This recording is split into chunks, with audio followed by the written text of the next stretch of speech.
হ্যাঁ, তাহলে আমরা ভিতরে অনেক সময় দাঁড়িয়েছিলাম, দেখলাম জায়গাটা আসলে কেমন, আপনাদেরকে জানানোর চেষ্টা করলাম। তাহলে চলুন সামনের দিকে যাওয়া যাক।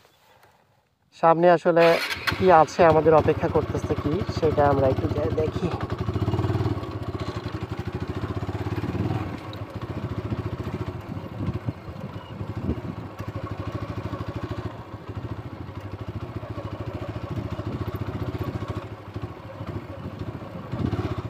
যদিও উঁচু নিচু জায়গাটা, তারপরেও রাস্তাটা ততটা খারাপ বলার অপশন নাই।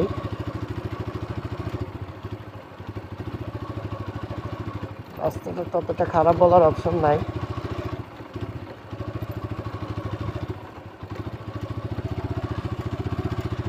আসলে নদীর মধ্যে তো পুরাটাই বালি থাকে, যার কারণে রাস্তাগুলা প্রচুর গাড়ি চলে তো একটু লুজ হয়ে যায়। ও, ওনারা এখানে মাটি দিয়ে রাস্তাগুলা ইয়ে করছে, না হলে তো হয়তো বা আরও বেশি খারাপ থাকতো। এর আগে আমি আসছিলাম, তখন এই রাস্তাগুলো তো দেখছিলাম যে ওনারা ঘোড়ার গাড়িতে করে মাটি টানতেছে, টেনে টেনে এই রাস্তাগুলোর জন্য দিচ্ছে। হ্যাঁ,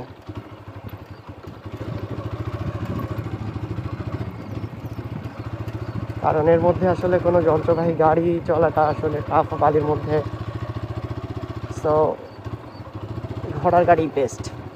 রাস্তাটা ভালো, যথেষ্ট পরিমাণ ভালো, গ্রামের রাস্তার মতো করেই তৈরি করছে। এঁটেল মাটি হয়তো বা সাইড থেকে নিয়ে আসছে, নিয়ে এসে এখানে ওনারা দিয়ে রাস্তা টাইপের করে ফেলছে। এই জায়গাটা একটু খারাপ।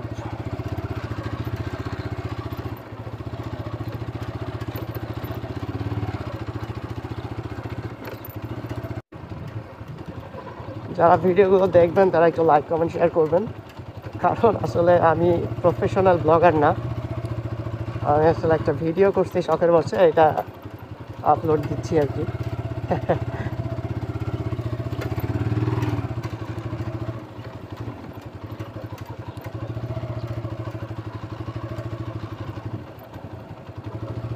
ও, জায়গাটা যেন সেই সুন্দর লাগতেছে, এখানকার ভিউটা দেখতে। সামনে তো আসলে বেশি সুন্দর লাগতেছে, ঠিক আছে।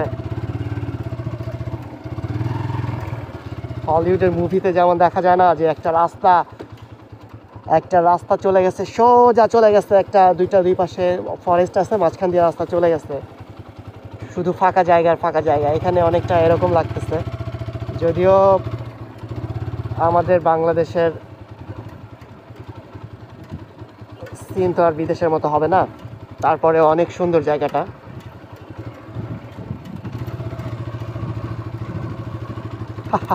প্রাকৃতি আসলে কি পারে, আল্লাহ আসলে কি না পারে না। এইখানে কিছুদিন আগে ছিল পানিতে টইটুম্বুর, এখন সে জায়গা শুকনো, হুড়হুড়ে শুকনো। ওহো, একটা নৌকা চলে গেল। ভাগ্যটা ভালো না খারাপ জানি না। একটা নৌকা এখান থেকে চলে যাবে, ওখান থেকে আবার একটা নৌকা আসবে।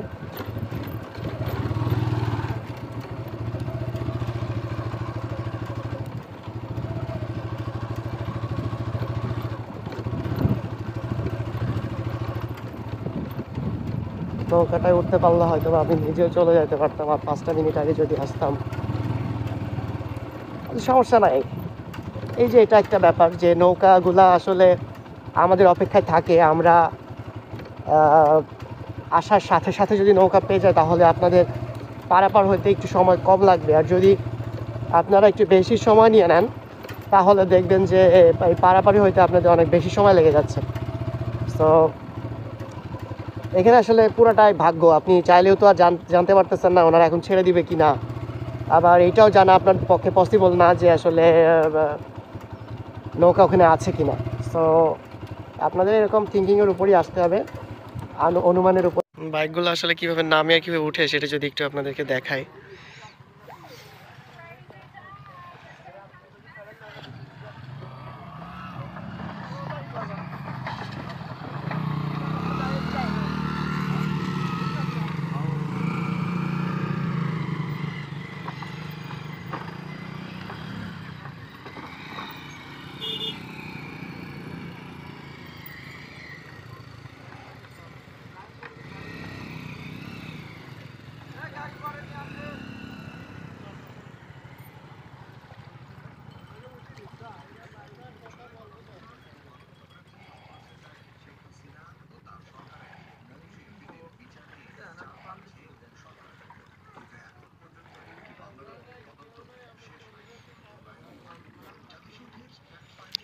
যখন ওরা কাজ শেষ করবে তারপরে এখান থেকে নৌকা ছাড়বে হয়তোবা।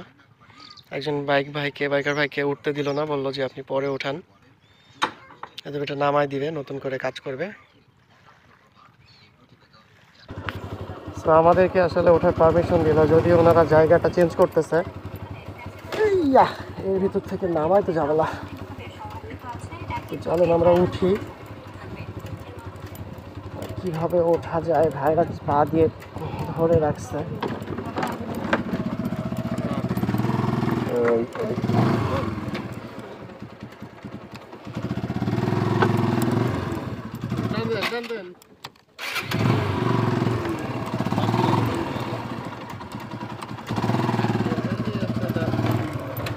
উল্টা পড়ছি।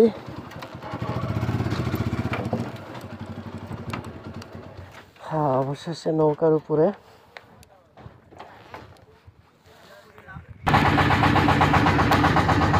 আমাদের নৌকা স্টার্ট হয়ে গেল ওই পাশে যাওয়ার জন্য।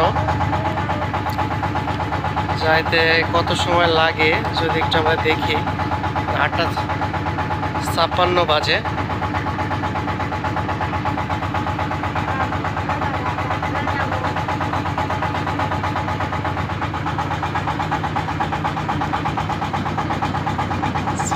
হয়তো 5 মিনিট লাগতে পারে। অলরেডি আমরা আসলে পেয়ে গেছি।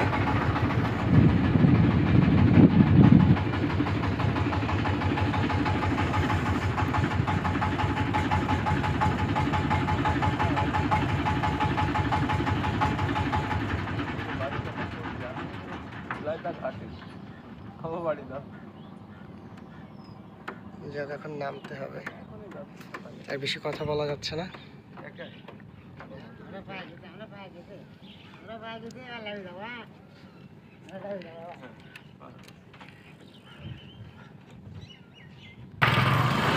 তো আমরা পৌঁছায় গেছি। তাহলে নামা যাক। নামতে গেলে একটু হাইট হইতে হবে।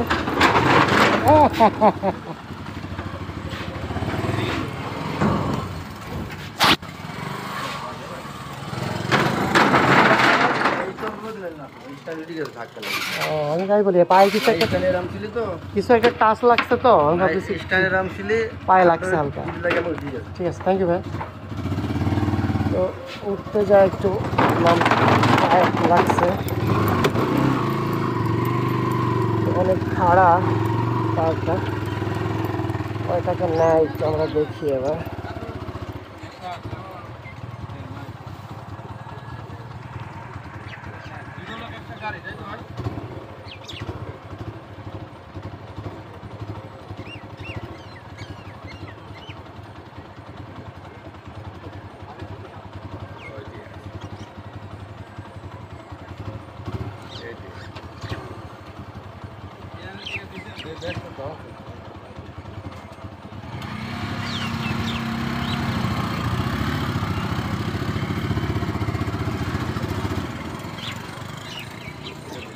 কয় টাকা মামা?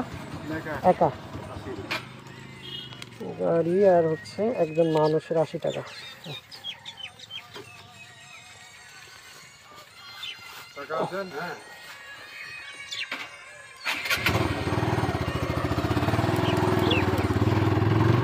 একজন মানুষ আর একটা গাড়ির জন্য আমাদের এখানে যেটা দেওয়া লাগলো সেটা হচ্ছে 80 টাকা। অনেক খাড়া রাস্তা, ওঠাই তো দুষ্কর। তো আমরা চলে আসছি হচ্ছে যে শিলাইদহ ঘাট দিয়ে, শিলাইদহে।